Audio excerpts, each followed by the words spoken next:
평생의 자랑이던 명문대 손자가 갑자기 학교를 그만두겠다고 선언했습니다. 그리고 다음 날부터 학생답지 않게 정장을 차려입고 매일 아침 강남의 부촌으로 향하는 것이 아니겠습니까? 그곳에서 손자는 고급 외제차를 탄 낯선 40대 여성과 함께 거대한 저택으로 사라졌습니다. 과연 할머니의 자랑이던 손자에게 무슨 끔찍한 비밀이 생긴 것일까요? 시청하기 전 무료 구독 부탁드립니다. 이야기를 무료로 볼 수 있습니다. 사연 시작합니다.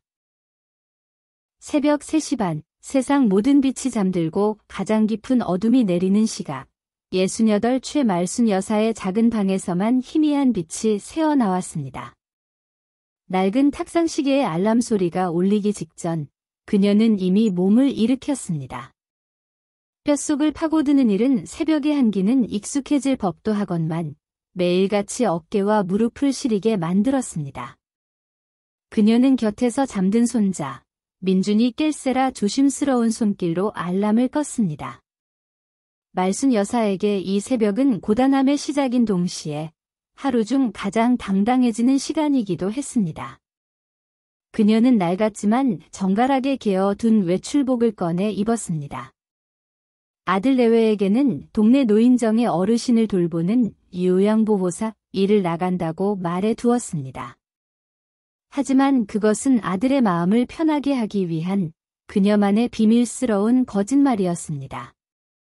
그녀의 진짜 일터는 동이 트기 전 아무도 없는 거대한 빌딩이었습니다. 어둠이 채 가시지 않은 골목을 빠져나와 차차버스에 몸을 실었습니다. 버스 안에는 말순 여사와 같이 이른 새벽을 여는 피곤에 지친 얼굴의 노동자들 뿐이었습니다. 창밖으로 스쳐 지나가는 서울의 풍경은 아직 잠에서 깨어나지 못한 채 고요했습니다. 말순 여사는 차창에 비친 자신의 늙고 지친 얼굴을 잠시 바라보았습니다. 깊게 팬 주름과 검버섯이 지난 세월의 고단함을 말해주고 있었습니다. 하지만 그녀의 눈빛은 흐려지지 않았습니다. 그녀의 가슴 속에는 이 모든 고단함을 이겨내게 하는 단 하나의 불씨, 손자 강민준이 있었습니다. 남편 일찍 여의고 하나뿐인 아들을 겨우 키워냈지만 그 아들마저 사업의 실패의 빚더미에 앉았을 때 말순 여사에게 남은 것은 어린 손자 민준뿐이었습니다. 그녀는 손자가 처음 명문대에 합격하던 날을 떠올렸습니다. 합격 통지서를 들고 달려와 그녀의 품에 안기던 민준의 모습. 할머니. 나 합격했어. 그 목소리 하나가 그녀의 남은 생을 지탱하는 이유가 되었습니다. 버스가 도심의 거대한 빌딩 앞에 멈춰 섰습니다. 말순 여사는 익숙하게 버스에서 내려 직사각형의 유리문 앞에 섰습니다. 그녀의 모습은 화려한 빌딩의 불빛 아래 초라하게 서 있었지만 그녀의 발걸음은 당당했습니다. 그녀는 이 빌딩의 주인이 아니라 이 빌딩의 새벽을 여는 사람이었습니다. 지하의 직원 휴게실로 들어선 그녀는 외출복을 벗고 사물함 깊숙이 숨겨둔 작업복으로 갈아입었습니다. 옅은 푸른색의 유니폼과 낡은 고무장화. 그리고 그녀의 손을 지켜줄, 그러나 이미 수없이 닳아버린 고무장갑이었습니다. 엘리베이터를 타고 가장 높은 층으로 향했습니다. 아무도 없는 거대한 사무실. 수십 개의 책상과 의자가 어둠 속에 침묵하고 있었습니다. 그녀는 묵묵히 거대한 쓰레기통을 비우기 시작했습니다. 어젯밤 누군가가 마시고 버린 커피 찌꺼기와 구겨진 서류들이 그녀의 손에서 분류되었습니다. 그녀는 생각했습니다.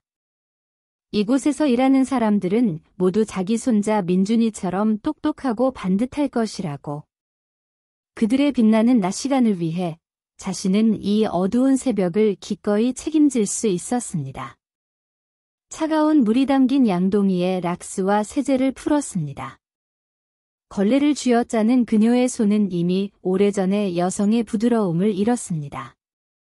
마디마디가 굵어졌고 겨울바람처럼 거칠게 갈라져 있었습니다. 이 손으로 민준의 등록금을 보태고 민준의 용돈을 챙겨주었습니다. 대리석 바닥을 닦아 나갈 때마다 삐걱 소리가 났지만 그것은 그녀의 무릎이 내는 소리이기도 했습니다. 그녀는 잠시 허리를 붙잡고 벽에 기댔습니다. 숨이 턱까지 차올랐습니다. 주머니에서 작은 파스 조각을 꺼내 아픈 손목에 붙였습니다.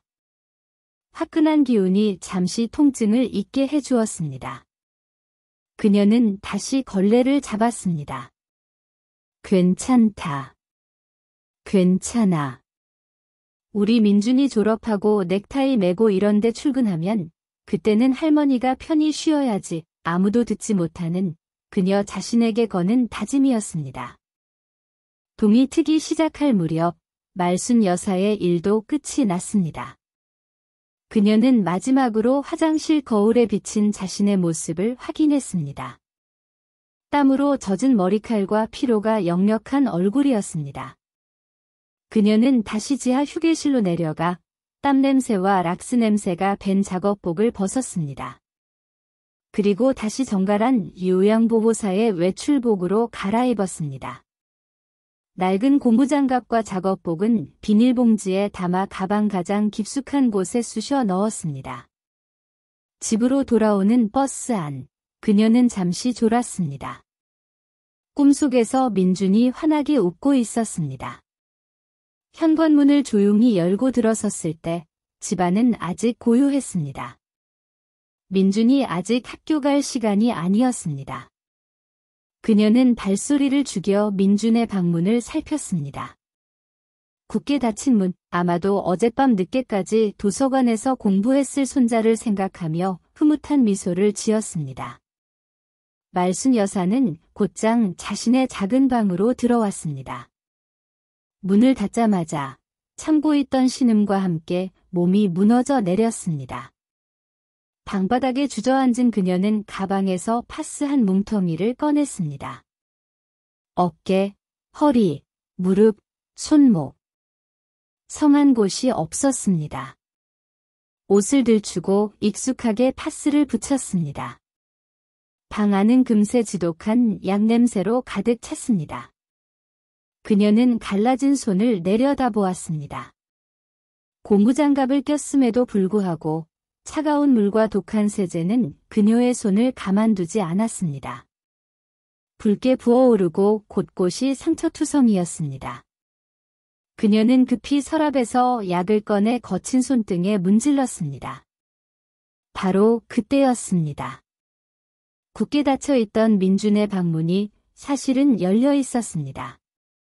민준은 잠든 것이 아니었습니다. 그는 할머니가 현관문을 열고 들어오는 소리, 그리고 할머니 방에서 들려오는 희미한 신음소리를 모두 듣고 있었습니다. 민준은 조용히 눈을 떴습니다. 그의 코를 찌른 것은 할머니 방에서 새어나오는 지독한 파스 냄새였습니다. 요양보호사 일이 힘들다는 것은 알았지만 매일 새벽 이 정도로 고통스러워할 정도는 아니었습니다. 민준의 가슴 속에 작은 의심의 씨앗이 자리 잡았습니다.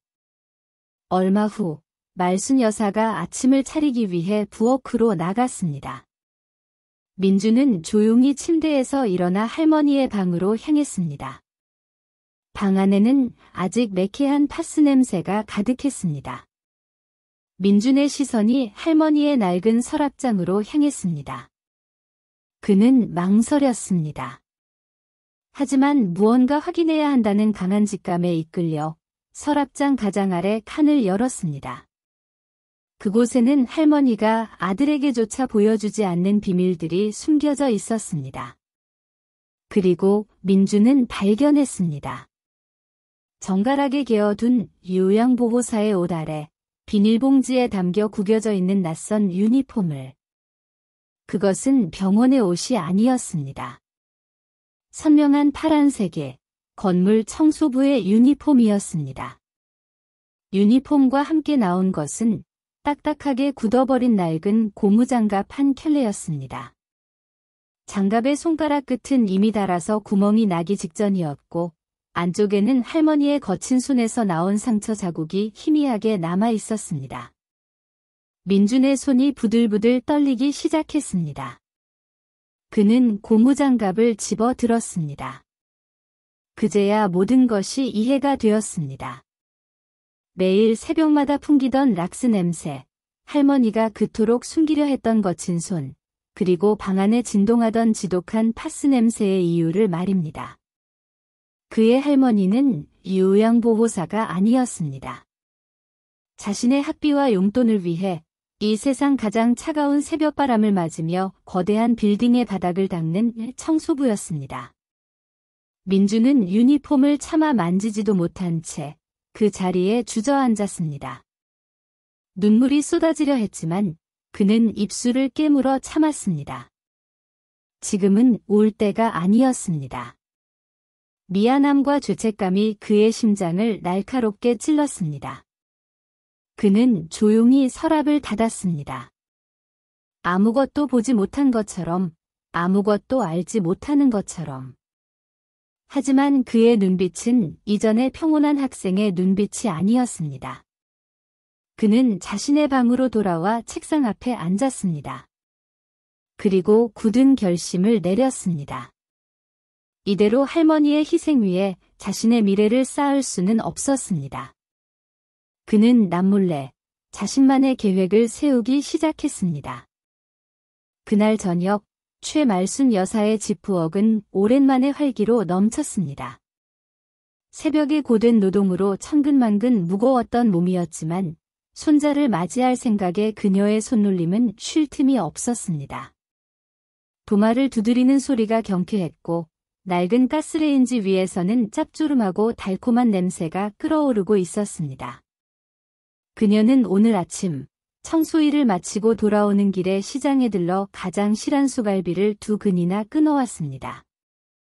뼈에 붙은 기름을 일일이 손으로 떼어내고 배와 양파를 갈아 넣은 양념에 정성껏 재워두었습니다. 그녀의 거칠고 튼 손이 아니면 낼 수 없는 깊은 맛이었습니다. 말순 여사는 콧노래를 흥얼거렸습니다. 어깨와 허리의 통증은 이미 잊은 지 오래였습니다. 그녀의 머릿속은 온통 하나뿐인 손자, 강민준에 대한 기대로 가득 차 있었습니다. 우리 강아지, 어제 도서관에서 밤늦게까지 공부하느라 얼마나 힘들었을꼬. 이거 먹고 힘내야지. 그녀는 그렇게 생각했습니다. 그녀에게 민주는 단순한 손자가 아니었습니다. 그것은 그녀의 무너진 자존심을 다시 세워준 기둥이었고 고단한 삶을 버티게 하는 유일한 명예였습니다.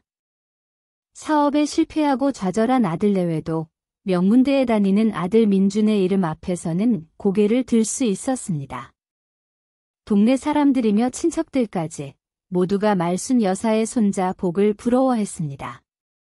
어이구, 말순 여사. 손자 하나는 정말 잘 뒀어? 나중에 판검사 되면 이 할미 잊으면 안 된다고 전해줘. 이웃들의 이런 말 한마디가 그녀에게는 그 어떤 보약보다도 힘이 되었습니다. 그녀는 민준이 좋아하는 잡채를 무치며 생각했습니다. 자신이 새벽마다 차가운 대리석 바닥을 닦고 구역질 나는 쓰레기를 치우는 것은 결코 부끄러운 일이 아니라고. 이 모든 땀방울이 모여 민준의 빛나는 미래를 만들고 있었습니다. 그녀는 기꺼이 그 미래의 걸음이 될 준비가 되어 있었습니다. 저녁 7시가 조금 넘어 현관문 열리는 소리가 들렸습니다. 말순 여사는 버선발로 뛰쳐나가 민준을 맞이했습니다. 아이고, 우리 강아지. 이제 오는구나. 배고프지? 얼른 손 씻어. 할미가 오늘 너 좋아하는 갈비찜 했어.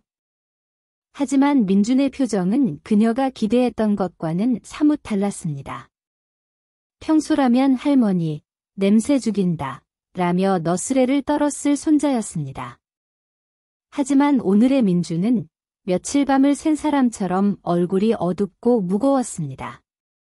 그는 할머니의 눈을 제대로 마주치지 못하고 그저 힘없이 대답할 뿐이었습니다. 네, 다녀왔습니다. 말순 여사는 순간 가슴이 쿵 내려앉는 듯했지만 이내 애써 불안감을 떨쳐냈습니다. 공부가 고되긴 고된 모양이구나. 시험 기간인가 그녀는 대수롭지 않게 여기려 애쓰며 민준의 등을 떠밀어 식탁으로 이끌었습니다. 식탁 위에는 그녀가 평생의 자부심을 걸고 차린 임금님 수라상 부럽지 않은 저녁상이 펼쳐져 있었습니다. 윤기가 자르르 흐르는 갈비찜과 오색 빛깔의 잡채, 갓 부쳐낸 호박전과 따뜻한 쌀밥이 김을 모락모락 피우고 있었습니다. 자, 어서 먹어. 우리 민준이 좋아하는 거야? 밥 한 그릇 뚝딱하고 힘내야지. 말순 여사가 민준의 밥그릇 위에 가장 큰 갈빗대 하나를 올려주며 환하게 웃었습니다. 그러나 민준은 숟가락을 들지 않았습니다. 그는 할머니의 얼굴과 그 얼굴에 드리워진 깊은 주름, 그리고 식탁 위로 드러난 할머니의 붉고 튼 손을 번갈아 바라보았습니다. 한 장에서 그가 보았던 낡은 고무장갑과 청소부 유니폼이 눈앞에 아른거렸습니다. 이 화려한 저녁상은 할머니가 차가운 빌딩 바닥에서 무릎을 꿇고 얻어낸 고통의 대가였습니다.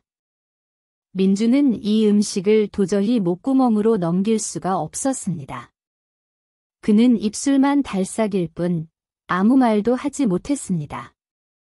말순 여사의 얼굴에서 웃음기가 서서히 가시기 시작했습니다. 그녀는 불안한 목소리로 물었습니다. 왜 안 먹어? 맛이 없어? 어디 아픈 거야? 민주는 한참을 망설였습니다. 그는 어떻게 이 말을 꺼내야 할지, 이 말을 들은 할머니가 어떤 표정을 지을지 두려웠습니다. 하지만 그는 더 이상 할머니의 희생 위에 자신의 삶을 올려놓을 수 없었습니다. 그는 굳게 결심한 사람이었습니다. 민준이 천천히 숟가락을 내려놓았습니다. 식탁 위로 무거운 침묵이 흘렀습니다. 끓고 있던 찌개의 소리만이 유난히 크게 들렸습니다. 민준이 마침내 입을 열었습니다. 그의 목소리는 낮고 심하게 잠겨 있었습니다. 할머니, 저 드릴 말씀이 있습니다. 말순 여사는 아직 상황을 파악하지 못했습니다. 그녀는 억지로 미소를 지으며 말했습니다. 무슨 말인데, 우리 강아지. 용돈 필요해? 아니면 뭐 갖고 싶은 거 생겼어? 할미한테 말만 해. 민주는 고개를 깊게 숙였습니다. 차마 할머니의 얼굴을 볼 수가 없었습니다. 그리고 그는 그의 인생에서 가장 무거운 말을 내뱉었습니다. 저 학교 그만두겠습니다. 그 순간 시간이 멈춘 듯했습니다. 말순 여사가 손에 들고 있던 숟가락이 땡그랑 소리를 내며 바닥으로 떨어졌습니다. 그녀의 얼굴에서 모든 핏기가 사라졌습니다. 환하게 웃고 있던 입술은 그대로 굳어버렸고 동공은 믿을 수 없다는 듯 크게 흔들렸습니다. 뭐라고 했어? 지금 말순 여사의 목소리가 파르르 떨렸습니다. 할미가 잘못 들은 거지? 그렇지, 민준아. 민준은 고개를 들지 않았습니다. 대신 더욱 분명하고 단호한 목소리로 반복했습니다. 학교 그만둔다고요. 두 번째 말은 쇠망치가 되어 말순 여사의 머리를 내리쳤습니다. 학교를 그만둔다. 그 말은 그녀의 언어 체계에는 존재하지 않는, 이해할 수 없는 단어였습니다. 그녀의 평생을 바쳐 쌓아 올린 자부심의 탑이 그 단어 하나로 모래성처럼 무너져 내리고 있었습니다. 그녀의 머릿속이 하얗게 비어버렸습니다. 그녀는 손자가 새벽 청소부 일을 알아챘으리라고는 꿈에도 상상하지 못했습니다. 그녀가 생각할 수 있는 이유는 오직 하나뿐이었습니다.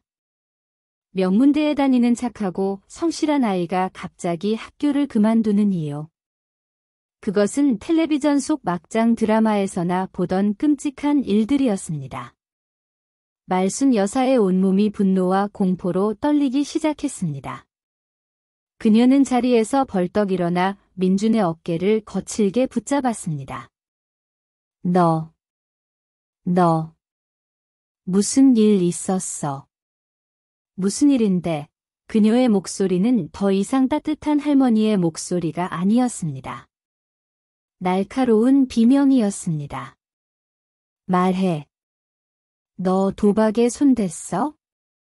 인터넷 도박인가 뭔가에 빠진 거야? 아니면 나쁜 놈들한테 빚이라도 졌어. 그것이 그녀가 상상할 수 있는 최악의 시나리오였습니다. 자신의 완벽한 손자가 한순간에 망가졌다는 공포였습니다. 민주는 할머니의 격렬한 반응에 당황했습니다. 그는 그저 할머니의 짐을 덜어드리고 싶었을 뿐인데 순식간에 파렴치한 불량배가 되어 있었습니다. 아닙니다. 할머니. 그런 거 아니에요. 민준이 다급하게 외쳤습니다. 그런 게 아니면? 그런 게 아닌데 왜 학교를 그만둬?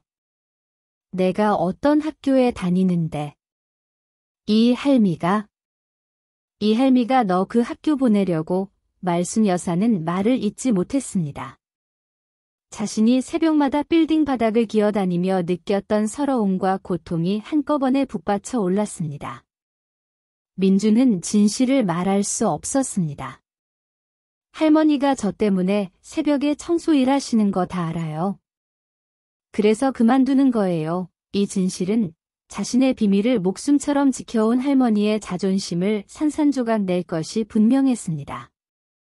그것은 할머니의 희생을 부끄러운 것으로 만드는 가장 잔인한 말이 될 것이었습니다. 민주는 차라리 자신이 나쁜 놈이 되는 길을 택했습니다. 그는 할머니의 손을 뿌리치고 일어섰습니다. 그냥 다 싫어졌습니다. 민준이 차갑게 내뱉었습니다. 공부도 싫고 학교도 싫고 그냥 다 지긋지긋해요. 그것은 말순 여사의 심장에 비수를 꽂는 말이었습니다. 도박이나 빚보다도 더 잔인한 말이었습니다. 그것은 그녀의 삶 전체에 대한 부정이었기 때문입니다. 말순 여사는 그 자리에 다리가 풀려 주저앉고 말았습니다. 눈앞이 캄캄해졌습니다. 다 싫어져. 지긋지긋해. 그녀의 입에서 실수인지 울음인지 모를 소리가 새어나왔습니다. 내가 너 하나 보고, 너 하나 잘 되는 거 보려고 이 나이에 파스 냄새 절어가면서. 그녀는 더 이상 민준을 붙잡지 않았습니다. 평생의 자부심이었던 손자가 이제는 자신의 삶을 부정하는 가장 무서운 존재가 되어버렸습니다. 그녀는 부엌 바닥에 주저앉아 자신의 거칠어진 손만 내려다보며 울기 시작했습니다. 소리내어 울지도 못했습니다. 그저 어깨를 들썩이며 자신이 쌓아올린 모든 것이 무너지는 소리를 속으로 삼켰습니다. 민주는 그런 할머니의 뒷모습을 차마 바라보지 못했습니다. 그의 가슴도 갈기갈기 찢어지고 있었습니다. 그는 이를 악물고 자신의 방으로 들어가 문을 세게 닫아버렸습니다.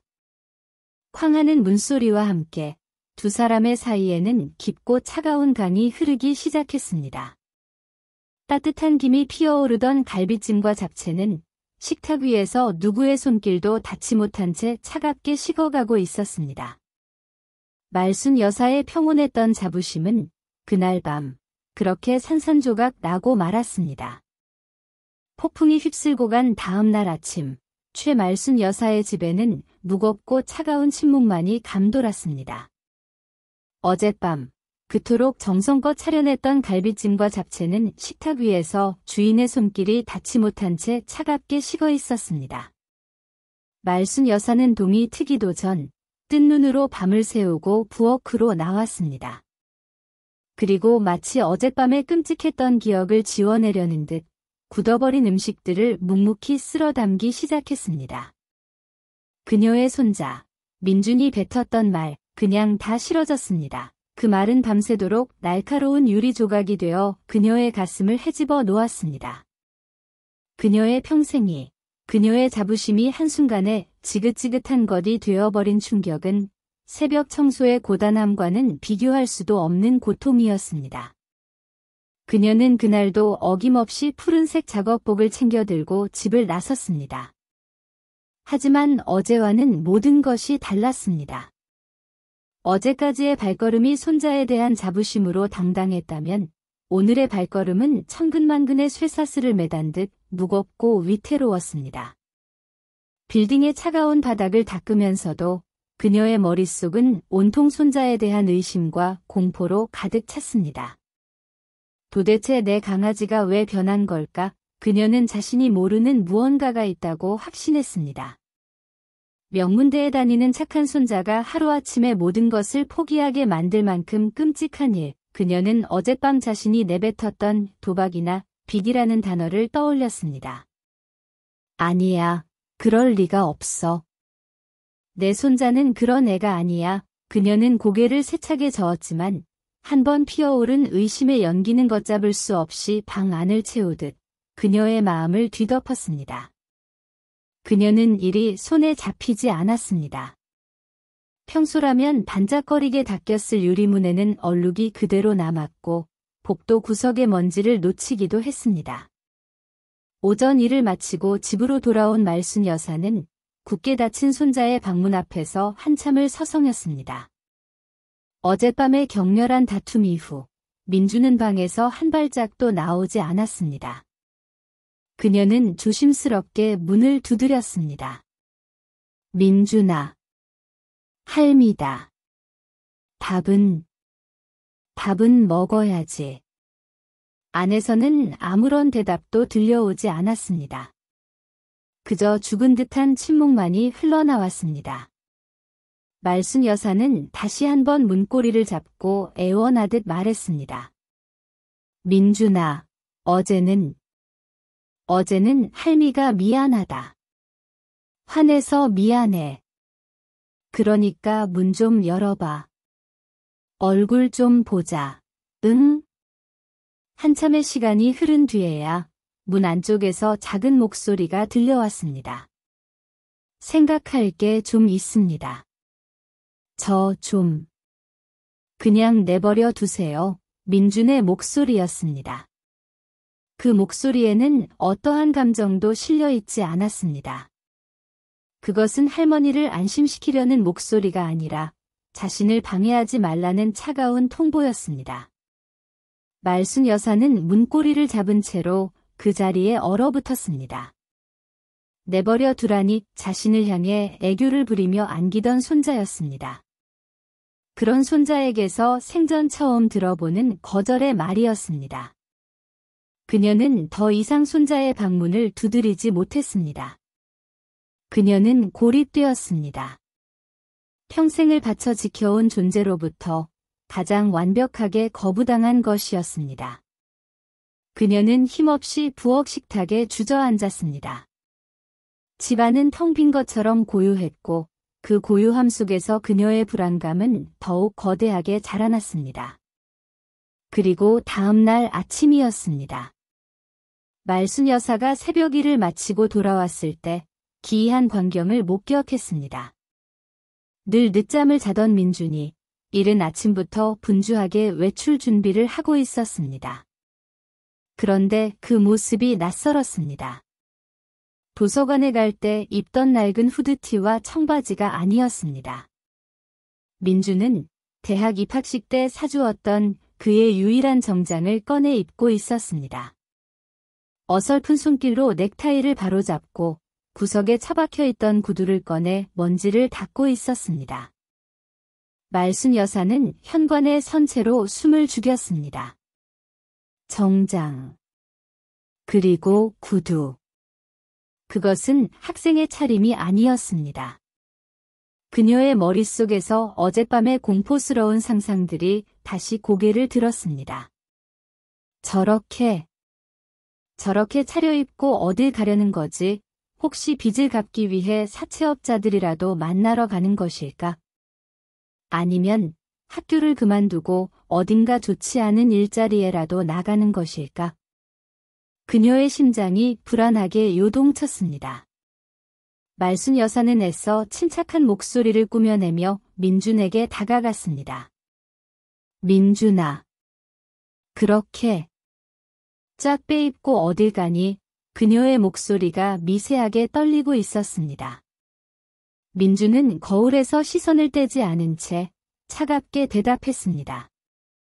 바람 좀 쐬고 오겠습니다. 어제와 똑같은 대답이었습니다. 바람을 쐬러 가는데 정장은 왜 입어? 할미한테 솔직하게 말해. 너 도대체 무슨 짓을 하고 다니려는 거야? 말순 여사는 결국 참지 못하고 소리를 높였습니다.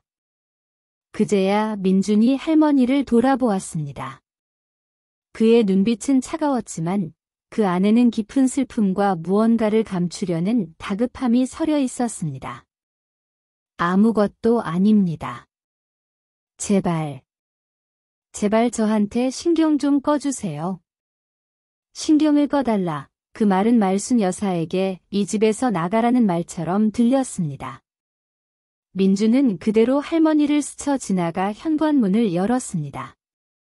너 어디 가? 이놈, 너 서지 못해. 말순 여사가 다급하게 그의 팔을 붙잡았지만 민준은 그 손을 단호하게 뿌리쳤습니다. 저녁에 들어오겠습니다. 쾅, 현관문이 닫히고 집 안에는 다시 말순 여사 혼자 남겨졌습니다. 그녀는 텅 빈 현관에 주저앉았습니다. 이제 더 이상 손자는 그녀의 말을 듣지 않았습니다. 대화는 완전히 단절되었습니다. 그날부터 민준의 수상한 외출은 매일같이 반복되었습니다.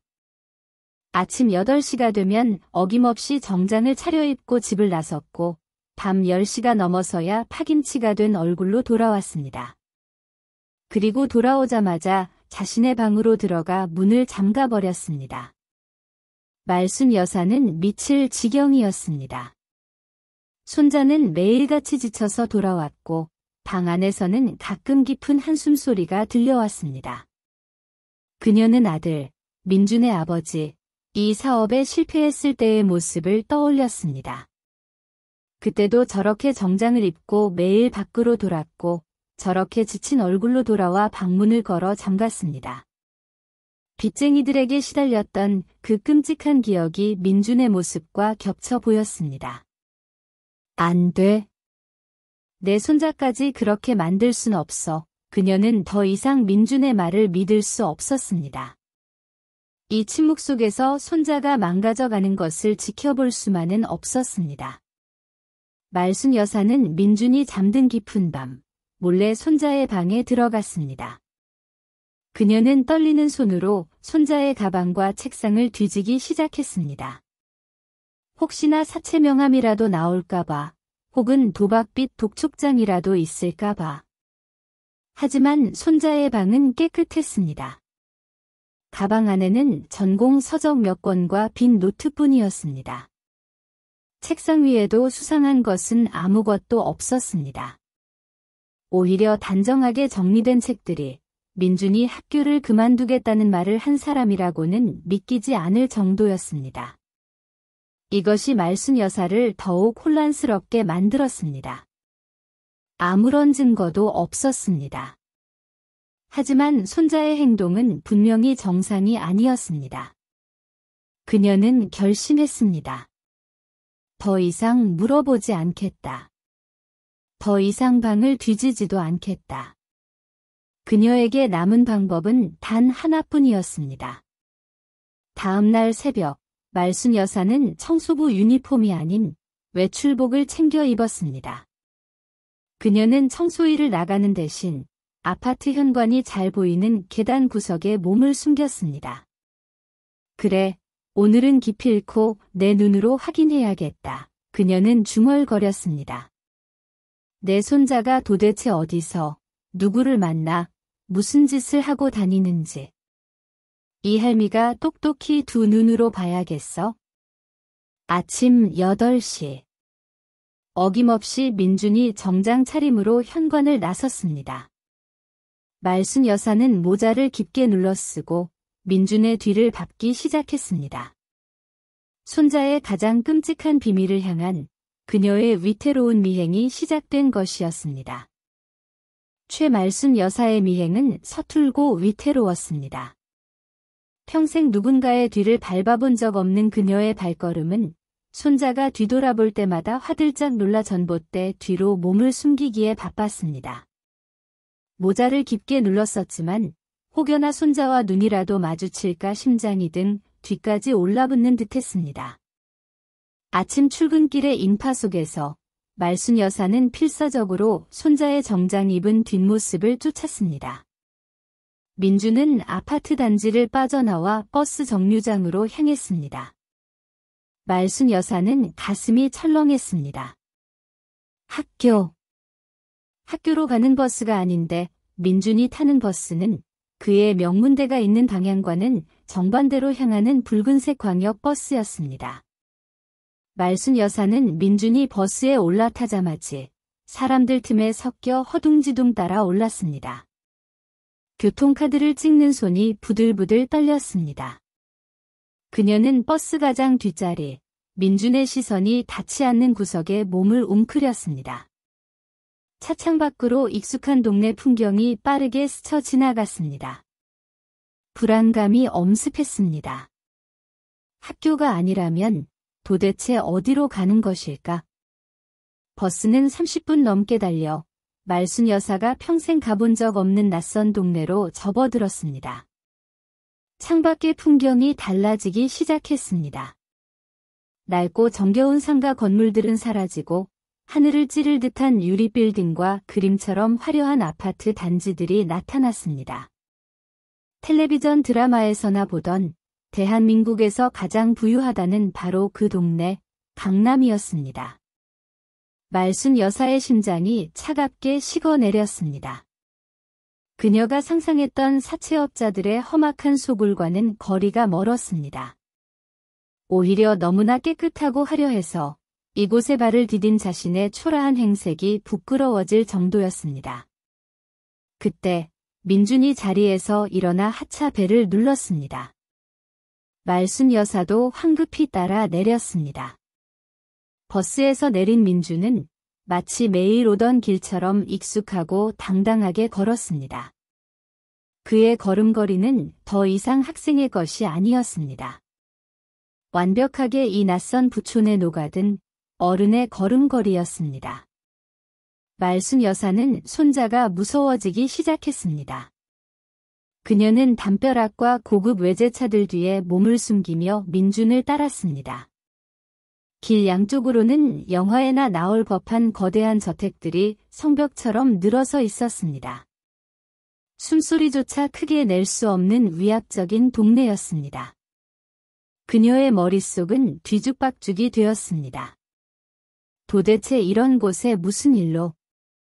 빚쟁이들이 이런 데 산다는 말인가? 아니면 그녀는 차마 다음 상상을 이어갈 수가 없었습니다. 민준의 발걸음이 한 거대한 대문 앞에서 멈춰 섰습니다. 높은 담벼락 위로 고풍스러운 지붕만이 겨우 보이는 그야말로 대저택이었습니다. 민준은 초인종을 누르거나 하지 않고 대문 옆에서 누군가를 기다리는 듯 휴대전화를 만지작거렸습니다. 말순 여사는 길 건너편 가로수 뒤에 바짝 붙어섰습니다. 자신이 지금 무엇을 보고 있는지, 무엇을 확인하게 될지 두려웠습니다. 그때였습니다.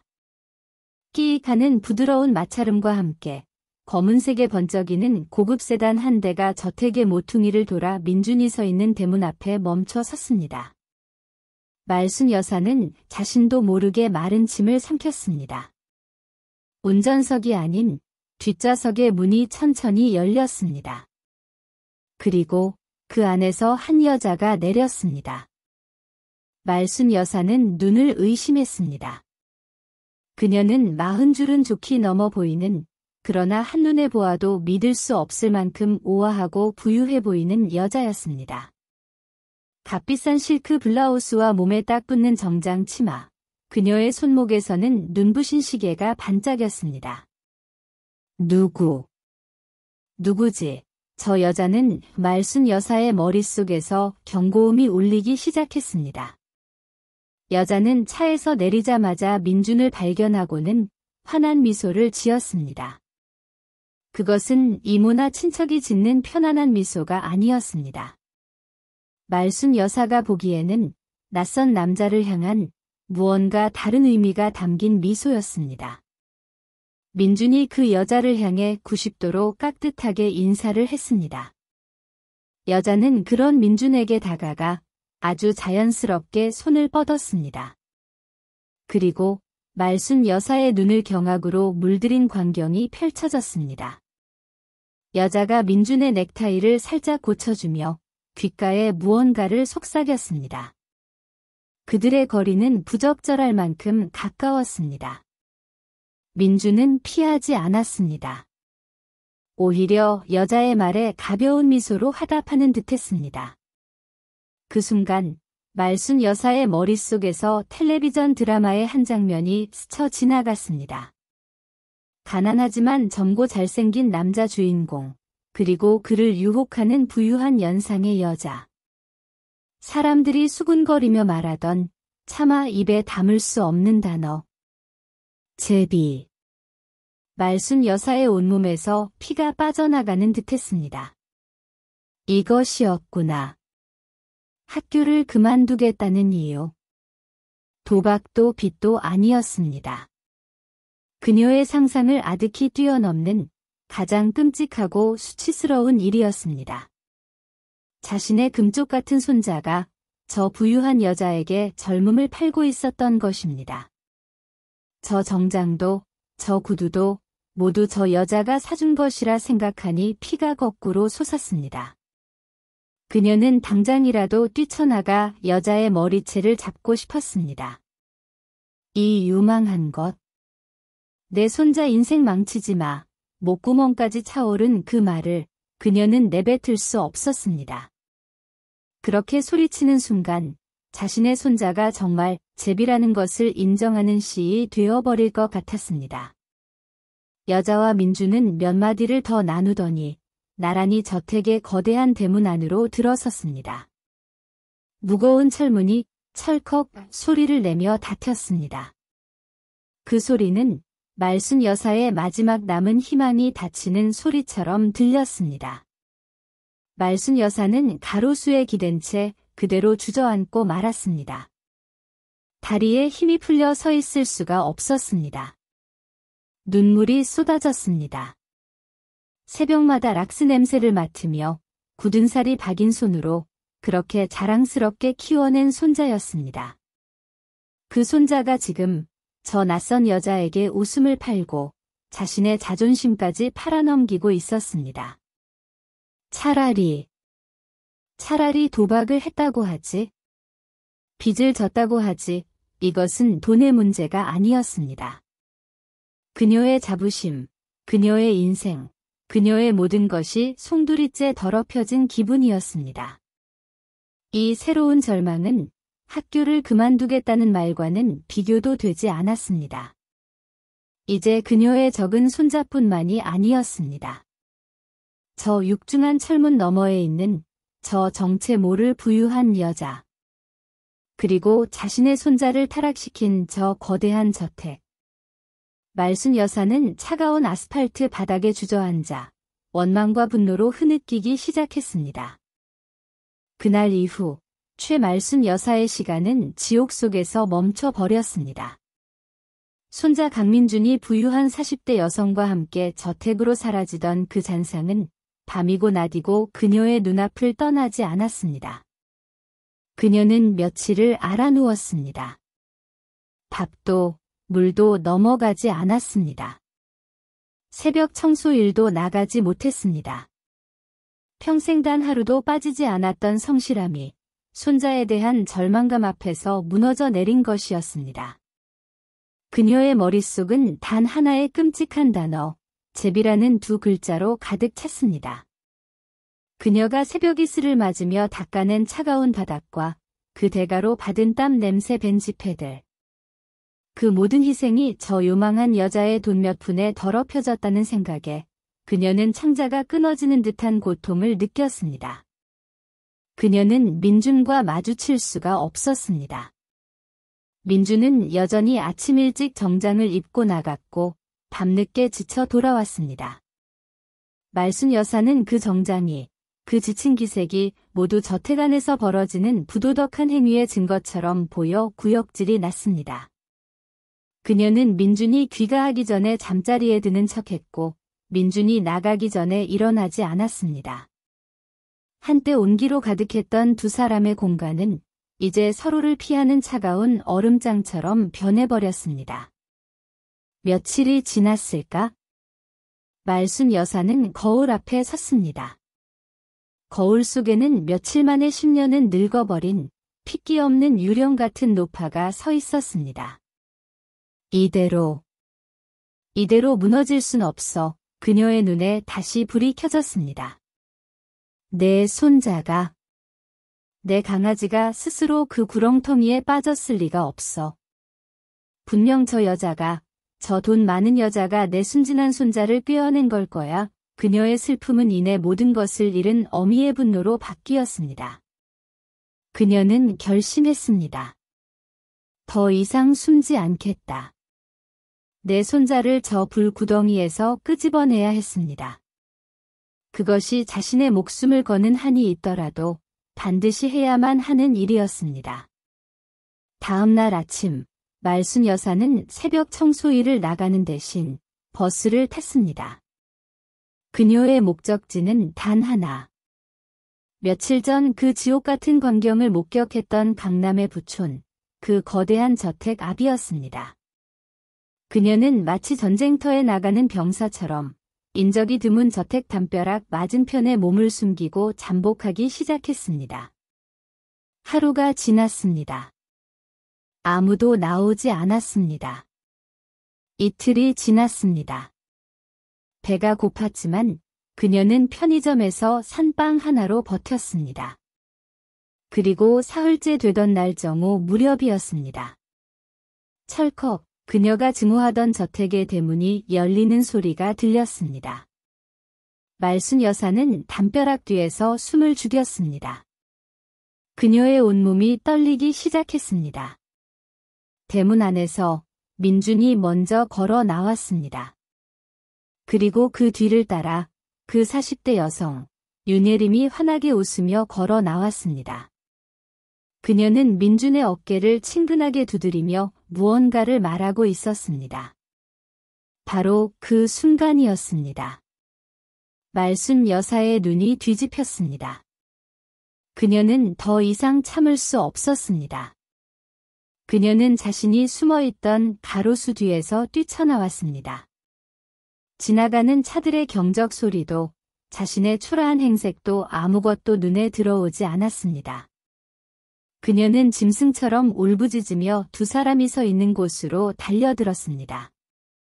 이 요망한 거사, 말순 여사의 거칠고 튼 손이 윤예림의 값비싼 실크 블라우스 소매를 거칠게 움켜쥐었습니다. 윤예림은 갑작스러운 노파의 등장에 놀라 비명을 질렀습니다. 민주는 자신의 눈앞에 나타난 할머니의 모습에 세상이 멈추는 듯한 충격을 받았습니다. 할머니, 지금 여기서 뭐 하시는 거예요? 민준이 다급하게 할머니의 팔을 붙잡으려 했습니다. 하지만 말순 여사는 이미 제정신이 아니었습니다. 그녀는 민준의 손을 뿌리치고 오직 윤예림만을 노려보며 절규했습니다. 내가 내 손자 인생을 망치고 있었구나. 이 천벌 받으련. 돈이면 다야? 돈으로 내 새끼를 홀려? 내 손자 물어내. 당장 내 손자 놔줘. 그녀의 목소리는 찢어질 듯 날카로웠습니다. 평생의 한과 분노가 실린 절규였습니다. 말순 여사는 윤혜림의 팔을 붙잡고 흔들며 울부짖었습니다. 내 손자. 내 금쪽 같은 손자 인생 돌려내라고. 민주는 얼굴이 새하얗게 질렸습니다. 할머니가 모든 것을 오해하고 있다는 것을 깨달았습니다. 할머니. 아니에요. 이분 그런 분 아니에요. 시끄러워. 너는 이 할미한테 어떻게 이럴 수가 있어. 이 할미가 널 어떻게 키웠는데. 저런 여자한테 붙어서 말순 여사는 차마 제비라는 단어를 입에 담지 못한 채 가슴을 치며 통곡했습니다. 그때였습니다. 극도의 혼란 속에서도 상황을 파악하려 애쓰던 윤혜림이 민준을 부르는 말순 여사의 호칭과 그 처절한 눈빛을 보고 무언가를 깨달았습니다. 그녀는 당황했지만 침착하게 입을 열었습니다.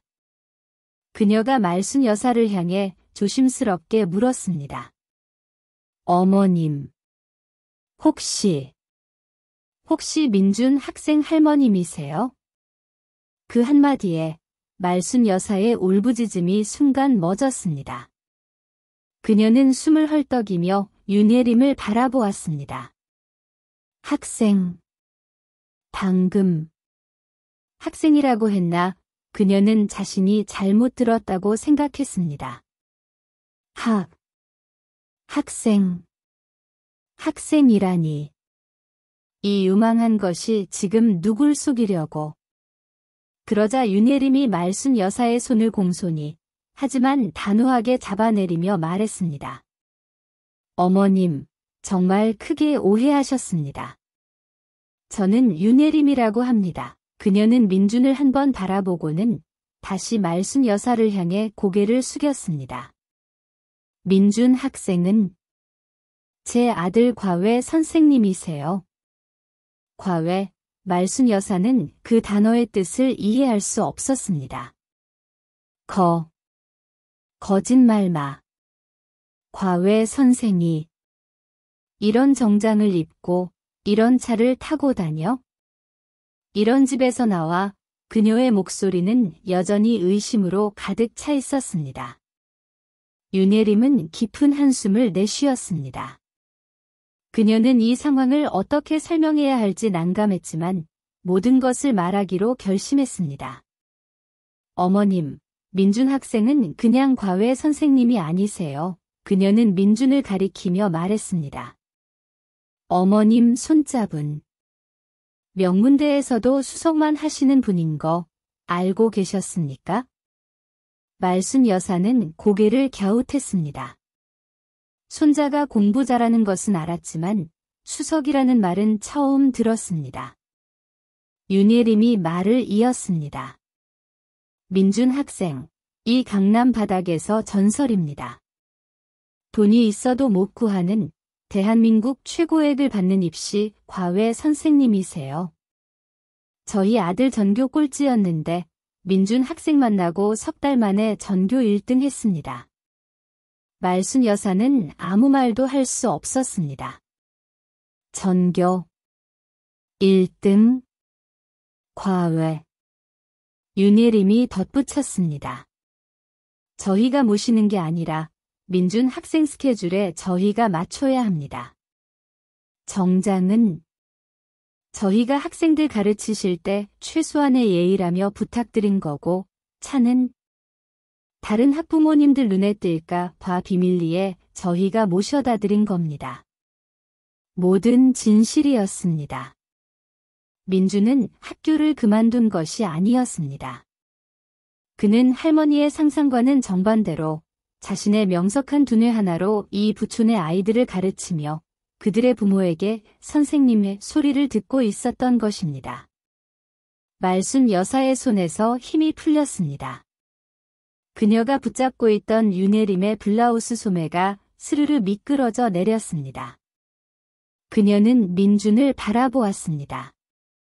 민준은 차마 할머니를 바라보지 못한 채 입술을 깨물고 고개를 숙이고 있었습니다. 그 얼굴에는 안도감이 아닌 깊은 수치심과 죄스러움이 가득했습니다. 말순 여사는 자신이 무슨 짓을 했는지 깨달았습니다. 자신의 손자가 가장 빛나는 재능을 펼치고 있는 일터에 뛰어들어 자신의 손자를 제비로 그리고 그 학부모를 유망한 것으로 매도했던 것입니다. 첫 번째 반전은 그녀의 오해가 풀리는 순간이 아니라 그녀의 무지함과 성급함이 만천하에 드러나는 가장 수치스러운 순간이었습니다. 시간이 멈췄습니다. 강남의 부촌, 그 거대한 저택 앞에서 최말순 여사는 마치 망치로 머리를 맞은 듯 그 자리에 우두커니 서 있었습니다. 방금 전까지 그녀의 온몸을 들끓게 했던 분노와 배신감은 차가운 얼음물처럼 순식간에 식어내렸습니다. 그리고 그 자리에는 분노보다 훨씬 더 고통스럽고 지독한 감정이 스멀스멀 피어올랐습니다. 윤예림이라는 여자가 한 말, 어머님 손잡은 명문대에서도 수석만 하시는 분인 거 알고 계셨습니까? 대한민국 최고액을 받는 입시 과외 선생님이세요. 저희가 모시는 게 아니라 민준 학생 스케줄에 저희가 맞춰야 합니다. 그 말들은 망상이나 거짓말이 아니었습니다. 그녀가 유망한 것이라 매도했던 여자는 너무나도 침착하고 예에 바르게 단 한치의 흐트러짐도 없이 진실을 말하고 있었습니다. 말순 여사는 천천히 고개를 돌려 자신의 손자 강민준을 바라보았습니다. 그녀의 눈에 비친 손자는 더 이상 돈에 눈이 멀어 타락한 제비가 아니었습니다. 자신의 재능 하나만으로 이 어마어마한 부자들 앞에서 선생님의 소리를 들으며 당당하게 서 있는 그녀가 상상했던 것보다 훨씬 더 대단하고 훌륭한 어른이었습니다. 손자는 그녀가 지켜줘야 할 어린 강아지가 아니라 이미 자신만의 세계를 완벽하게 구축한 빛나는 존재였습니다. 그렇다면 나는 지금 무엇을 한 것인가? 말순 여사의 시선이 다시 자신에게로 향했습니다. 그녀는 저택의 대리석 담벼락만큼이나 반짝이는 검은색 고급 세단의 차체에 비친 자신의 모습을 보았습니다. 그곳에는 며칠간 잠복하느라 제대로 감지도 못해 푸석한 머리카락, 시장에서 10,000원 주고 산 낡은 셔츠, 무릎이 살짝 늘어난 몸빼바지, 그리고 흙먼지가 묻은 낡은 운동화를 신은 초라하고 남루한 노파 한 명이 서 있었습니다. 자신의 몸에서 풍기는 미처 다 빠지지 않은 지독한 파스 냄새가 이 깨끗한 동네의 공기를 더럽히고 있는 것만 같았습니다. 그녀는 방금 전 자신이 내뱉었던 말들을 떠올렸습니다. 이 유망한 거사. 내 손자 인생 망치지 마. 돈으로 내 새끼를 홀려? 그 모든 절규가 이제는 이 부유하고 교양 있는 여자 앞에서 한낱 무지한 노파의 발악으로밖에 들리지 않았습니다. 그녀는 손자의 빛나는 앞길에 자신의 무지와 가난함으로 거대한 오물을 끼얹은 것이었습니다. 손자를 구하러 온 것이 아니었습니다. 손자의 얼굴에 똥칠을 하러 온 것이었습니다. 이것은 오해가 풀린 순간이 아니었습니다. 자신이 손자의 자랑스러운 할머니가 아니라 감춰야만 하는 수치스러운 존재임을 확인받는 가장 끔찍한 순간이었습니다. 윤예림이 상황을 수습하려 한 걸음 다가왔습니다. 그녀의 표정에는 당혹감과 함께 말순 여사를 향한 조심스러운 동정심이 서려 있었습니다. 어머님, 많이 놀라신 것 같은데 일단 안으로 들어가서 차라도 한잔 하시겠어요? 제가 천천히 다 설명해 드릴게요. 윤예림이 조심스럽게 말순 여사의 팔을 부축하려 손을 뻗었습니다. 그 순간 말순 여사는 마치 불에 댄 듯 그 손을 거칠게 뿌리쳤습니다. 됐습니다.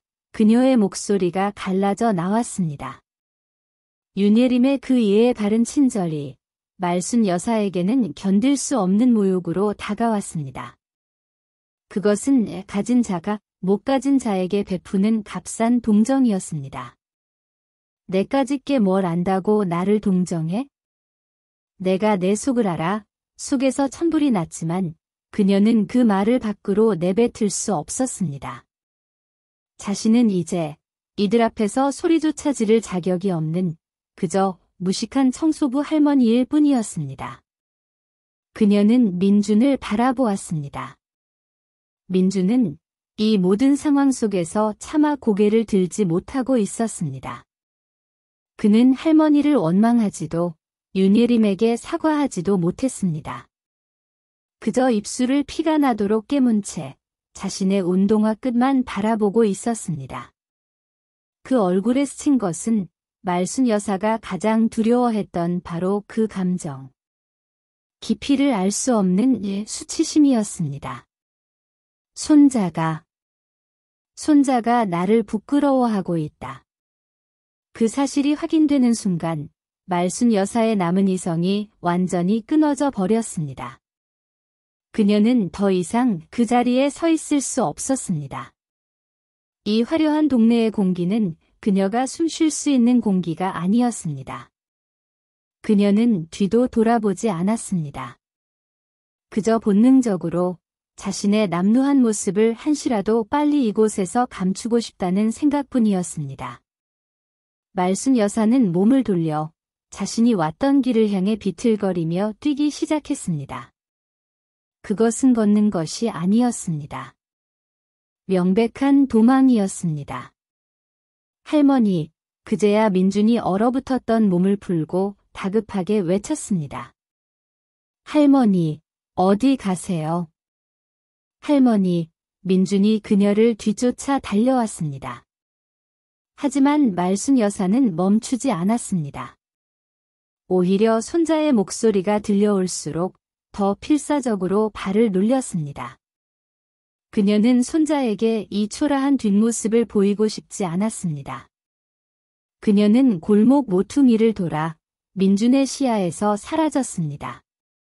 그녀는 자신이 평생을 바쳐 지켜온 자부심으로부터 그리고 이제는 자신의 가장 큰 수치가 되어버린 손자로부터 필사적으로 도망치고 있었습니다.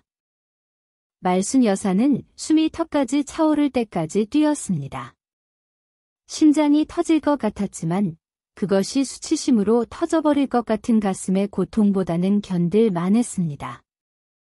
그녀는 자신이 어떻게 그 부촌을 빠져나왔는지, 어떻게 버스를 탔는지 기억하지 못했습니다. 정신을 차렸을 때 그녀는 낯선 동네를 떠나 익숙한 동네로 향하는 버스 안, 가장 구석진 자리에 몸을 웅크리고 앉아 있었습니다. 버스의 더러운 유리창에 땀과 눈물로 범벅이 된 자신의 얼굴이 비쳤습니다. 조금 전 그 검은 세단에 비쳤던 초라한 모습 그대로였습니다. 그녀는 손으로 얼굴을 감쌌습니다. 수치심의 눈물이 멈추지 않고 흘러내렸습니다. 버스 안의 다른 승객들이 힐끔힐끔 그녀를 쳐다보았습니다. 저 노인네, 왜 저렇게 서럽게 우는 거야? 그 동정 어린 시선들이 아까 윤예림이 내밀었던 손길처럼 느껴져 그녀를 더욱 비참하게 만들었습니다. 그녀는 더 깊이 고개를 숙였습니다. 집에 도착하자마자 그녀는 현관문을 걸어 잠갔습니다. 자물쇠가 찰컥하고 잠기는 소리가 마치 세상과 자신을 영원히 단절시키는 소리처럼 들렸습니다. 그녀는 불도 켜지 않았습니다. 그녀는 곧장 자신의 방으로 기어들어가 이불을 머리끝까지 뒤집었었습니다. 그녀가 평생을 의지해온 그녀의 자부심이 깃든 그 작은 방이 이제는 그녀의 수치심을 감추는 유일한 도피처가 되었습니다. 얼마나 시간이 흘렀을까? 밤이 깊어지고 밖에서 현관문이 열리는 소리가 들렸습니다. 민준이었습니다. 이어서 그녀의 방문 앞에서 조심스러운 발걸음 소리가 멈췄습니다. 똑똑. 할머니. 저. 민준이에요. 낮고 잠긴 목소리였습니다. 말순 여사는 숨을 죽였습니다. 그녀는 이불 속에서 눈을 감고 죽은 사람처럼 미동도 하지 않았습니다. 손자의 목소리를 들을 자신이 없었습니다. 할머니, 제발, 문 좀 열어주세요. 네, 민준의 목소리에 애원이 담기기 시작했습니다. 낮에는 저도 너무 놀라서 말순 여사는 대답하지 않았습니다.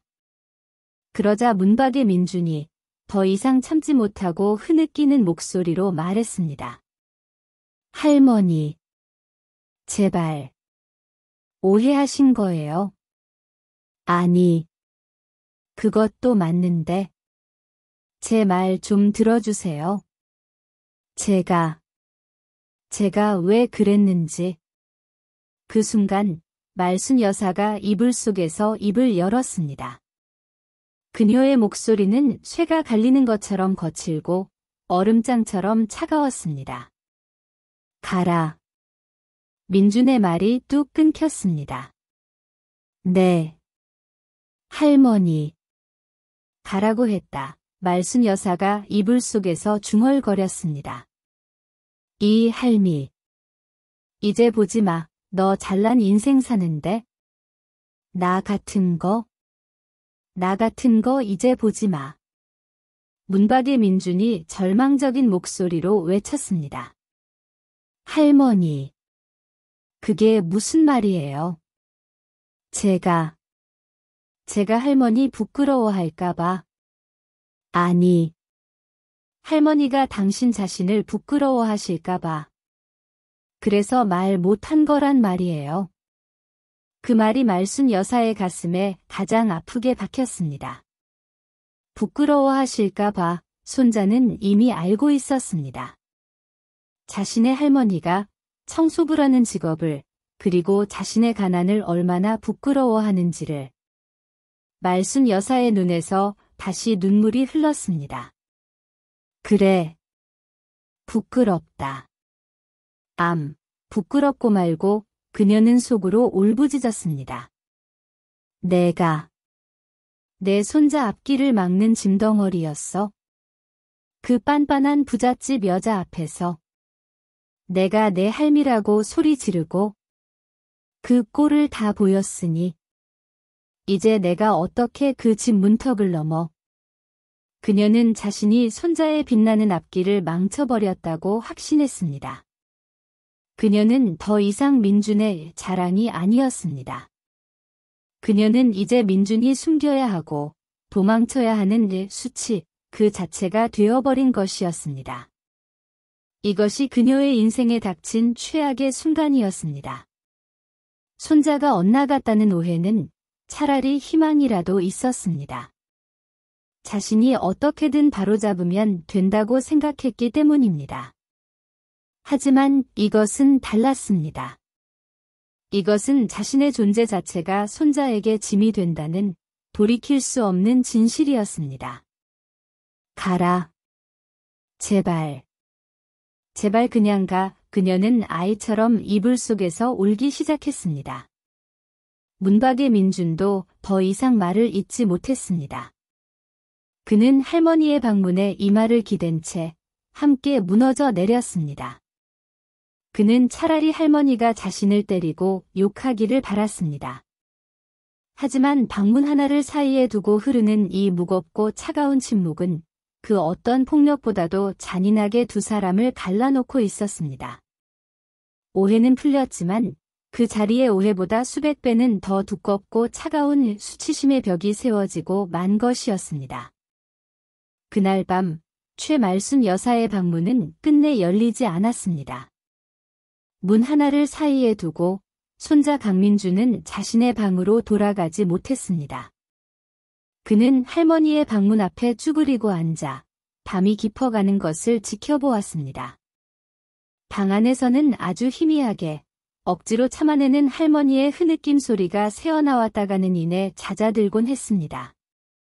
그 소리 하나하나가 민준의 가슴을 칼로 저미는 듯했습니다. 민준은 말하고 싶었습니다. 할머니, 부끄러운 게 아니에요. 제가 죄송해서 그런 거예요. 하지만 그 말은 입 밖으로 나오지 못했습니다. 지금 이 순간 그 어떤 변명도 할머니의 무너진 자존심을 일으켜 세울 수는 없을 것 같았습니다. 다음 날 아침이 밝았습니다. 민주는 뜬 눈으로 밤을 새운 채 할머니가 나오기만을 기다렸습니다. 오전 9시가 되어서야 굳게 닫혀있던 방문이 열렸습니다. 민주는 벌떡 일어섰습니다.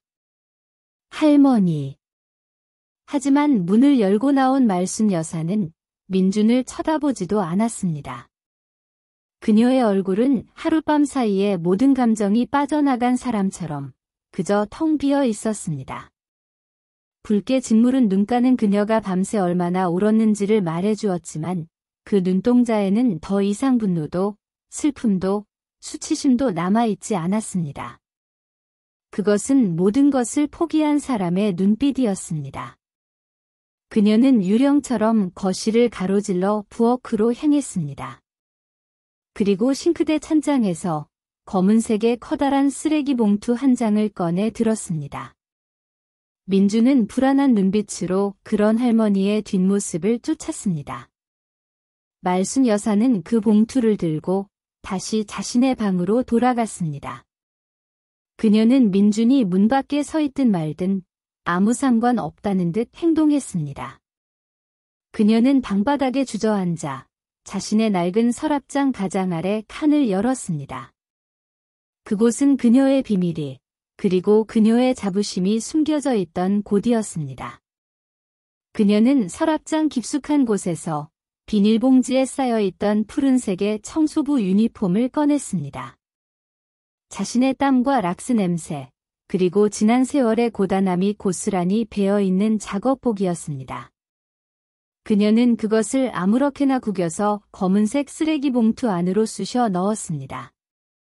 마치 더러운 걸레를 버리듯 미련 없는 손길이었습니다. 그리고 그녀는 또 하나의 물건을 꺼내 들었습니다.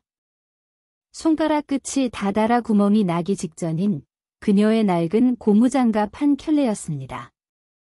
그녀는 잠시 그 고무장갑을 내려다보았습니다. 이 손으로 민준의 등록금을 벌었고 이 손으로 민준의 밥을 지었습니다. 그녀는 그것 역시 쓰레기 봉투 안으로 던져 넣었습니다. 그녀의 손길은 멈추지 않았습니다. 그녀는 서랍 속에 감춰두었던 파스 뭉치와 여기저기 굴러다니던 약통들, 무릎 보호대까지 모조리 꺼내 담기 시작했습니다. 그것은 단순한 청소가 아니었습니다. 그것은 자신의 삶을, 자신의 희생을, 그리고 자신의 존재 가치를 스스로 부정하고 내다버리는 의식이었습니다. 민주는 문밖에서 이 모든 광경을 숨죽이며 지켜보고 있었습니다.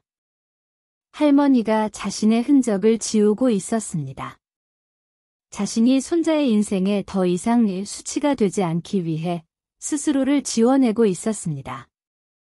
민준의 심장이 바닥으로 떨어지는 듯했습니다. 말순 여사는 마지막으로 서랍가장 안쪽에 숨겨두었던 낡은 통장 하나를 꺼내 들었습니다. 그것은 그녀가 아들 몰래 생활비를 모아두던 통장이었습니다.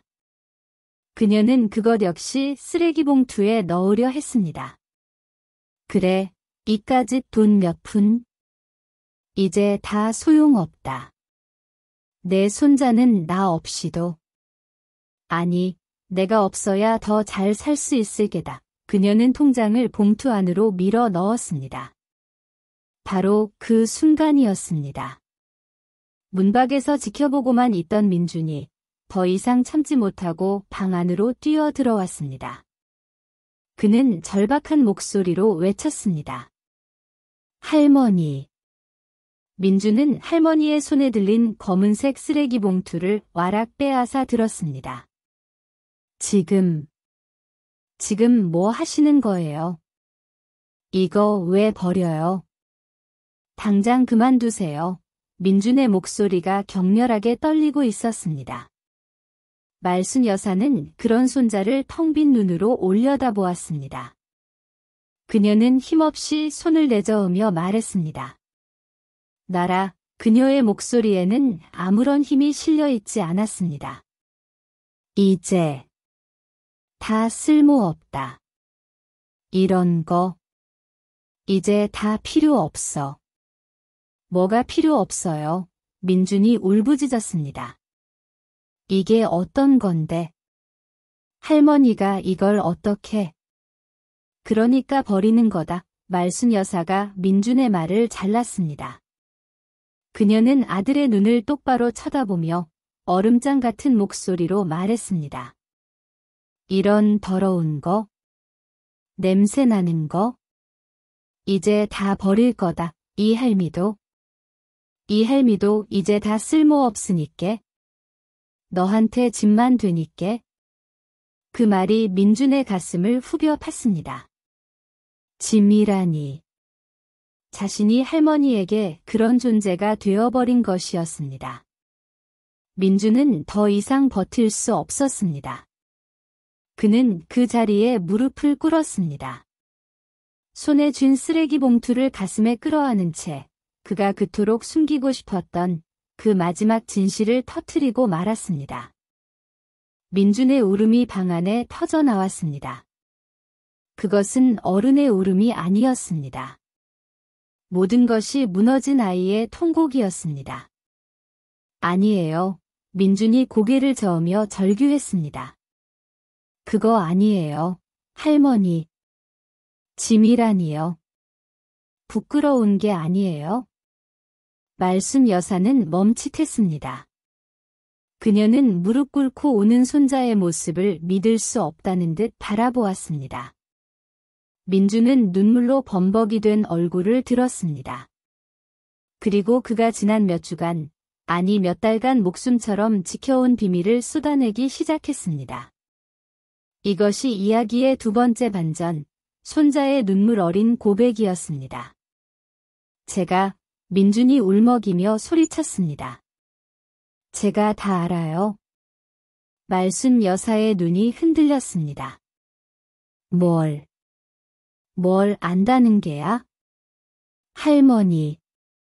요양보호사 일 하시는 거 아닌 거? 제가 다 알아요. 민준의 고백에 말순 여사의 숨이 멎었습니다. 새벽마다 그 큰 빌딩 청소하시는 거? 제가 다 안다고요. 내가 그걸. 어떻게? 말순 여사의 입술이 파르르 떨렸습니다. 그녀의 텅 비었던 눈동자에 극도의 충격과 혼란이 다시 차올랐습니다. 민준은 울면서 그날의 기억을 더듬었습니다. 그날 할머니 방에서 봤어요. 이 파란색 유니폼이랑 이 고무장갑. 할머니 서랍장에 숨겨두신 거. 제가 다 봤어요. 그는 쓰레기 봉투에서 낡은 고무장갑을 꺼내 들었습니다. 매일같이 파스 냄새가 방에 진동을 하고 할머니 손이 이렇게 될 때까지 그는 할머니의 거칠어진 손을 붙잡았습니다. 그래서 그랬어요. 민준이 절규했습니다. 그래서 학교 그만둔다고 한 거예요. 할머니가 저 때문에, 내 등록금 때문에? 그 차가운 바닥에서 무릎 꿇고 일하시는 거? 제가 더 이상 볼 수가 없어서 그것이 학교를 그만두겠다는 폭탄 선언의 진짜 이유였습니다. 제가 어떻게, 민준이 자신의 가슴을 치며 울었습니다. 할머니 무릎이랑 허리 갈아서 번 돈으로 제가 어떻게 그 비싼 등록금 내고 편하게 학교를 다녀요. 제가 어떻게 그래요. 말순 여사는 아무 말도 할 수 없었습니다. 그저 손자의 손에 붙들린 채 얼어붙은 사람처럼 떨고만 있었습니다. 자신이 상상했던 그 어떤 이유도 아니었습니다. 도박도, 빚도, 타락도 아니었습니다. 그것은 오로지 이 못난 할머니를 위한 손자의 처절한 진심이었습니다. 민준은 말을 이었습니다. 그래서 휴학하려고 했어요. 제가 일해서 돈 벌려고 했어요. 그런데 그의 목소리가 다시 한번 무너졌습니다. 차마 말을 못하겠는 거예요. 내가 다 안다고. 할머니 청소부 일하시는 거 다 안다고 말하면 할머니가 지금처럼 무너지실까봐. 할머니 자존심이 당신 자신을 부끄러워하실까봐. 그래서 말 못한 거란 말이에요. 말순 여사는 그제야 모든 것을 깨달았습니다. 손자가 자신을 부끄러워한 것이 아니었습니다. 자신을 부끄러워할까봐 그 여린 속으로 이 모든 비밀을 혼자 끌어안고 괴로워했던 것이었습니다. 민준이 눈물을 닦고 쓰레기 봉투에서 아까 할머니가 버렸던 그 낡은 통장을 꺼내 들었습니다. 그리고 이것도 그래서 시작한 거예요. 과외. 그는 통장을 펼쳐 말순 여사의 눈앞에 내밀었습니다. 휴학 대신 제가 돈 벌면 되겠다 싶어서. 할머니 더 이상 그 차가운 바닥에서 고생 안 시키려고. 제가 할 수 있는 게 그거밖에 없어서. 말순 여사의 시선이 통장으로 향했습니다. 그곳에는 그녀가 알지 못하는 돈이 매달 수백만 원씩 꼬박꼬박 찍혀 있었습니다. 익명입금. 그녀가 아껴 쓴 생활비가 아니라 손자가 몰래 채워 넣고 있던 돈이었습니다. 이거 내가. 말순 여사의 목소리가 끊어졌습니다. 민준이 고개를 끄덕였습니다. 할머니 생활비라도 편하게 쓰시라고. 좋은 거 사 드시라고. 제가 몰래 붙이고 있었어요. 할머니한테는 비밀로 하고 언젠가 성공해서 다 말씀드리려고 했는데 모든 비밀이, 모든 오해가 풀렸습니다. 손자가 입었던 정장도, 그가 드나들었던 저택도, 그가 감췄던 비밀도, 심지어 학교를 그만두겠다고 했던 그 모진 말조차도. 그 모든 것은 이 늙은 할머니의 낡은 고무장갑을 벗겨주기 위한 손자의 눈물겨운 사랑이었습니다. 말순 여사는 더 이상 버틸 수 없었습니다. 그녀는 손자의 손에 들린 통장과 고무장갑을 번갈아 바라보았습니다. 그리고 짐승처럼 목을 놓아 울기 시작했습니다. 자신의 성급함에 대한 미안함도 손자에 대한 고마움도 아니었습니다. 그저 이 기막힌 운명 앞에서 서로를 지키기 위해 서로에게 상처를 줘야 했던 그 모진 시간들이 너무나도 서러웠습니다. 민주는 그런 할머니를 끌어안았습니다. 자신의 품보다 작아진 할머니의 등을 그는 어른처럼 두드려 주었습니다. 할머니, 미안해요. 제가 더 빨리 말씀드렸어야 했는데. 미안해요. 할머니. 두 사람은 서로의 희생이 담긴 낡은 청소복과 고무장갑을 끌어안고 한참을 그렇게 울었습니다. 최말순 여사의 작은 방, 시간이 얼마나 흘렀는지 몰랐습니다. 할머니와 손자는 그 방의 주인이자 지난 세월의 모든 고통이 담긴 낡은 청소부 유니폼과 고무장갑을 부둥켜 안고 한참을 아이처럼 목 놓아 울었습니다. 울음소리가 잦아들었을 때 방 안에는 무거운 침묵이 내려앉았습니다. 하지만 그 침묵은 어젯밤 방문 하나를 사이에 두고 흘렀던 그 차갑고 절망적인 침묵이 아니었습니다. 서로의 가장 아픈 비밀을 나누고 서로의 가장 깊은 상처를 보듬어 안은 뒤에 찾아온 무겁고도 따뜻한, 그리고 거룩하기까지 한 침묵이었습니다. 먼저 침묵을 깬 것은 민준이었습니다. 그는 할머니의 등을 토닥이던 손을 거두지 않은 채 여전히 울음에 잠겨 갈라지는 목소리로 입을 열었습니다. 할머니, 제가 제가 제일 무서웠던 건요. 그는 할머니의 어깨를 감싸 안은 팔에 힘을 주었습니다. 그날 강남 그 저택 앞에서 할머니가 그 부잣집 사모님 앞에서 저를 부끄럽게 만들어서 그래서 제가 화가 났던 게 아니에요. 말순 여사는 젖은 눈을 들어 눈물로 범벅이 된 손자의 얼굴을 가만히 바라보았습니다. 민주는 차마 할머니의 눈을 마주치지 못하고 고개를 떨군 채 말을 이었습니다. 제가 부끄러웠어요. 뭐가 부끄러웠다는 게야? 말순 여사가 겨우 목소리를 내어 물었습니다. 할머니의 그 땀 냄새 나는 옷, 그 낡은 고무장갑이 부끄러운 게 아니라 민준의 목소리가 다시 울음에 막혔습니다. 그는 숨을 크게 들이마시고는 가장 아픈 고백을 이어갔습니다. 그걸 모른 척하고 그 부잣집 사람들 앞에서 아무렇지 않게 선생님의 소리 들어가면서 그 돈을 받고 있었던 제 자신이 너무 부끄러웠습니다. 할머니, 그는 할머니의 희생을 알면서도 그것을 모른 척하며 자신의 성공을 위해 과외를 하고 있던 그 순간이 그에게는 가장 지옥 같은 순간이었던 것입니다.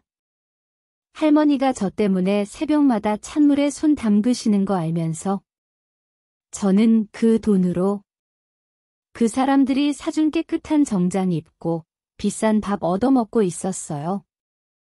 그게 꼭 할머니 피 빨아먹는 거머리 같아서 제가 너무 싫었어요. 말순 여사는 그제야 모든 것을 알았습니다.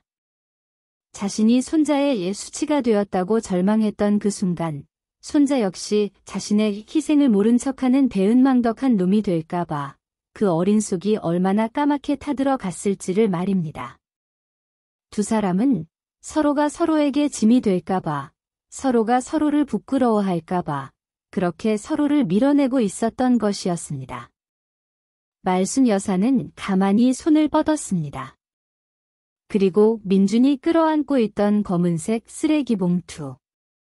그 안에서 자신의 푸른색 청소부 유니폼을 천천히 꺼냈습니다. 그것은 더 이상 수치의 상징이 아니었습니다. 그것은 이 똑똑하고 마음 여린 손자를 키워내기까지 그녀가 감내해야 했던 자부심의 훈장이었습니다. 그녀는 구겨진 유니폼을 마치 갓난아기 베네옷을 다루듯 소중한 손길로 탁탁 먼지를 털어냈습니다. 그리고 그녀는 민준이 무릎을 꿇고 앉은 그 눈높이에 맞추어 마주 앉았습니다. 그녀의 거칠고 튼 손이 손자의 젖은 뺨을 감쌌습니다. 민준아, 말순 여사가 입을 열었습니다. 아니다. 네. 할머니. 내가 부끄러운 게 아니다. 그녀는 손자의 눈을 똑바로 바라보며 힘주어 말했습니다. 이 할미가 부끄러운 거다. 할머니. 그게 무슨 말씀이세요? 민준이 놀라 소리쳤습니다.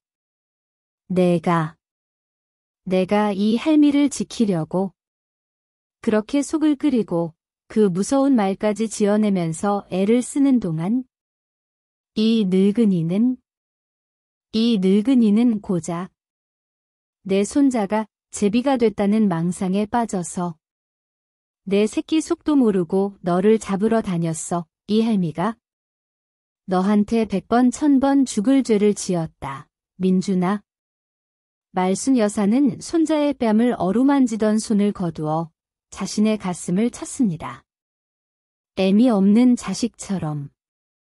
할미 손에 커서 속이 이렇게 깊어졌는데 그것도 모르고 내가 내 강아지를 아니에요. 할머니. 민준이 할머니의 손을 붙잡았습니다. 할머니가 뭐가 죄송해요. 제가 잘못했어요. 진작 말씀드렸어야 했는데. 두 사람은 서로가 잘못했다고, 서로가 미안하다고, 그렇게 한참을 더 서로를 부둥켜 안고 울었습니다. 울음이 잦아들고 방 안에는 다시 평화가 찾아왔습니다. 민주는 할머니가 버리려 했던 유니폼을 받아들었습니다. 그리고는 마치 장인이 귀한 비단을 다루듯 정성스럽게 각을 맞추어 반듯하게 개기 시작했습니다. 그는 그것을 다시 할머니의 서랍장, 가장 깊숙한 곳이 아니라 가장 잘 보이는 첫 번째 칸에 넣어두었습니다. 더 이상 숨길 필요가 없는 당당한 자부심의 자리였습니다. 그리고 그는 바닥에 나뒹굴던 낡은 고무장갑 한 켤레를 집어 들었습니다. 손가락 끝이 닳아 할머니의 속살이 비쳤을 그 구멍난 고무장갑이었습니다. 그는 그것을 들고 말없이 방을 나갔습니다. 말순 여사는 그런 손자의 뒷모습을 더 이상 불안한 눈빛이 아닌 그저 가만하고 따뜻한 눈길로 바라볼 뿐이었습니다. 얼마의 시간이 흘렀을까? 말순 여사는 밤새 겪은 폭풍에 지쳐 자신도 모르게 잠이 들었습니다. 아무런 꿈도 꾸지 않았습니다. 지난 수십 년간 그녀가 잤던 그 어떤 잠보다도 깊고 평온한 잠이었습니다. 그리고 이른 새벽 3시 반이 되자 그녀의 몸에 새겨진 낡은 시계가 어김없이 그녀를 깨웠습니다. 그녀는 반사적으로 몸을 일으켰습니다. 어깨와 무릎, 허리에서 익숙한 통증이 느껴졌습니다. 아, 일어날 시간인가? 그녀는 어둠 속에서 몸을 일으키려다 문득 방 안의 풍경이 달라졌음을 깨달았습니다. 자신이 잠든 사이 누군가 방 안을 깨끗하게 정리해 두었습니다. 어지럽게 널려있던 파스와 약통들이 가지런히 머리맡에 정리되어 있었고 어젯밤의 흔적은 어디에도 없었습니다. 그리고 굳게 닫혀 있어야 할 방문이 살짝 열려 있었습니다. 말순 여사는 조용히 방문을 열고 거실로 나갔습니다. 거실에는 그녀보다 먼저 일어난 손자, 민준이 있었습니다. 그는 학교 갈 때 입던 후드티 차림으로 부엌 식탁에 앉아 그녀를 기다리고 있었습니다. 그의 눈은 밤새 울어 퉁퉁 부어 있었지만 그 눈빛은 그 어느 때보다 맑고 단단했습니다. 할머니, 일어나셨어요? 민준이 조용히 웃으며 말했습니다. 너는 왜 이 시간에? 말순 여사는 당황했습니다. 이 새벽은 온전히 그녀의 시간이었기 때문입니다.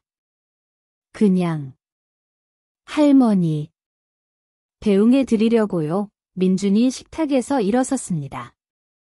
말순 여사는 늘 그랬듯 출근을 위해 부엌으로 향했습니다.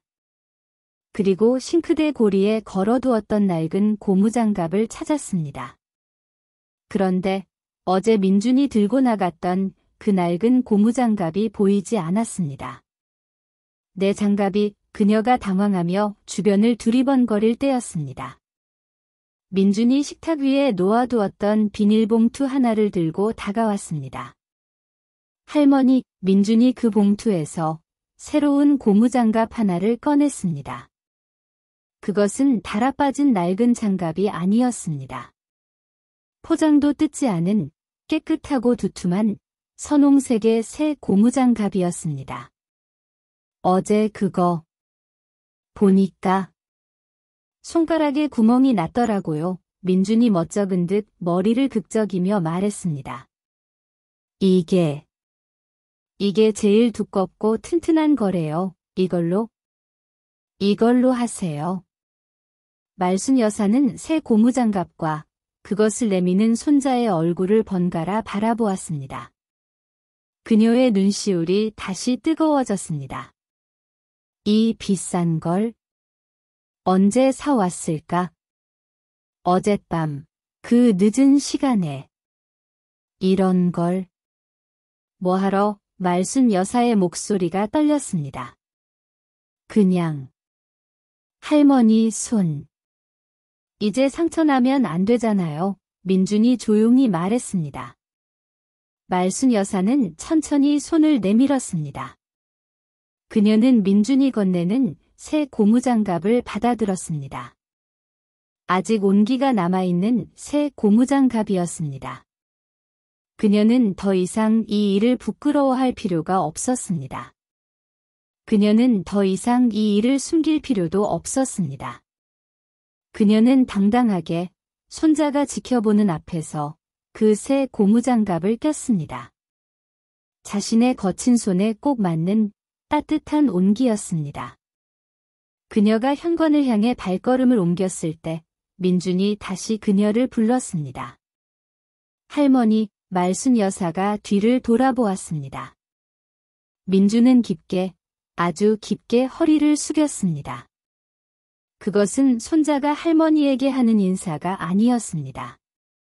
한 어른이 다른 어른의 숭고한 노동을 향해 바치는 가장 깊은 존경의 표시였습니다. 할머니, 저 오늘부터 학교 열심히 다닐게요. 민준이 고개를 들고 말했습니다. 휴학 안 해요. 할머니가 이 손으로 저 수첩 만드셨는데 제가 그만두면 안 되죠. 그가 환하게 웃었습니다.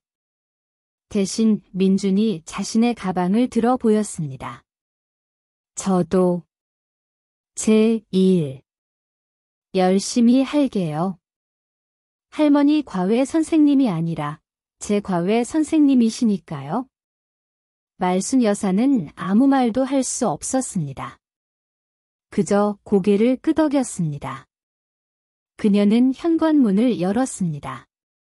오늘따라 새벽 공기가 유난히 상쾌하고 달았습니다. 그녀의 발걸음은 더 이상 고단한 노동자의 발걸음이 아니었습니다. 그것은 세상에서 가장 훌륭한 손자를 키워낸 세상에서 가장 자랑스러운 할머니의 당당하고 힘찬 발걸음이었습니다. 다음 날 아침, 식탁에는 2개의 밥그릇이 나란히 놓였습니다. 말순 여사는 손자가 벌어다 준 돈으로 산 따뜻한 쇠고깃국을, 그리고 민주는 할머니가 떳떳하게 일하고 받아온 땀의 대가로 지은 쌀밥을 서로에게 권했습니다. 낡은 고무장갑이 맺어준 두 사람의 진정한 사랑은 그렇게 새로운 아침을 맞이하고 있었습니다. 사연이 끝났습니다.